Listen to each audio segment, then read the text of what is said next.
Hello everyone. In order to be able to get you kind of into a space where you can load up your files, these are the files I've given you.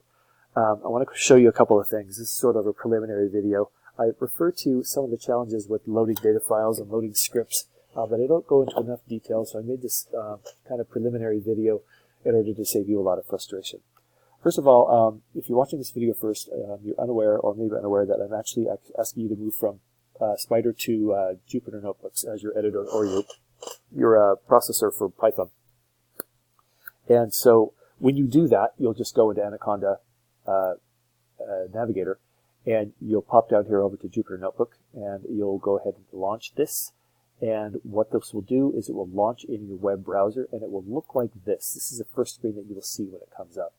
And what it does is it gives you a list of all of the objects, that's all of the folders and all of the files that currently exists in what Anaconda Notebook thinks is your working directory, what Jupyter Notebook thinks is your working directory, I should say. And so your files that you download, the ones I've given you, they're probably going to download into your downloads directory, and these two are not the same thing. And so what you're going to need to do is you need to find your downloads directory. Well, fortunately, where Anaconda Navigator and all of its associate parts install, makes it really easy to find your downloads directory. And you can come down here in the list of folders that are at the top of the list, and you can click on Downloads. And when you click on Downloads, it will open up your download directory. Now, there's going to be a couple of files that I have given you. The first one that we're going to work on in the video is called graphics.ipynb. And that's going to be the one you're going to want to open first. And when you open that one, it will show up in Jupyter Notebook. And the rest of the script will kind of walk you through everything here.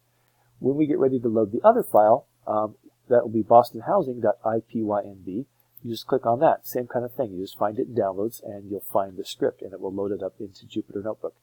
Okay, here's another challenge.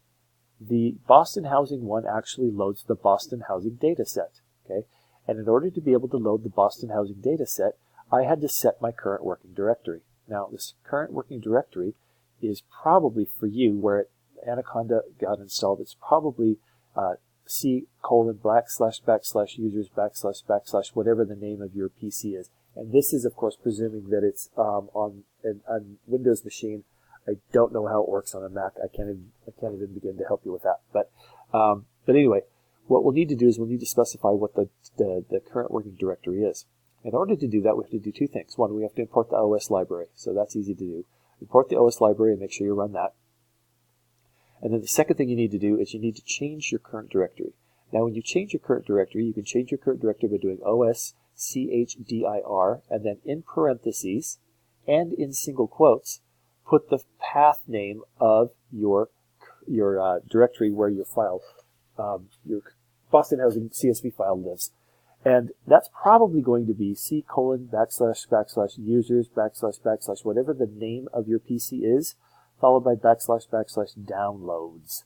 And once you've got that set, you'll have no problems loading up the Boston file, assuming that it is in that downloads directory. And you may see if you run the os.get_cwd, get current working directory, with an open paren, nothing in the middle, and a closed paren, it'll give you probably this much all the way to this point. It'll show you where everything else is installed. And typically downloads is just one level below that. So you just have to copy that and then put that followed by downloads, and that should get you to a place where you can find your directory or find your file. It's easier to find the scripts, of course, because you can follow in Jupyter. You can follow the path down to downloads and find the scripts. It's a little more difficult when you're trying to load up your data file and set it up as a data frame, which we do in this command down here, because your pandas read CSV is looking for a specific data file in the current working directory. If you don't have your current working directory set properly, it's not going to work. Now, the other thing you can do is you can, if you are savvy enough with your computer, or you've got a Mac, and it's probably easier on a Mac, you can find this Boston Housing CSV file, and you can move it. You could move it to the current working directory without having to do the OS-CHDIR. You do the os.get current working directory, find out what your working directory is, and copy the Boston Housing file into that current working directory. You don't have to do any of this changing directory business. Okay, but that's going to set you up to be able to find that Boston Housing so that you can run that second script. Okay, Now watch the main script, and hopefully I didn't totally confuse you, and you know how to get your files in the right place and get your files loaded.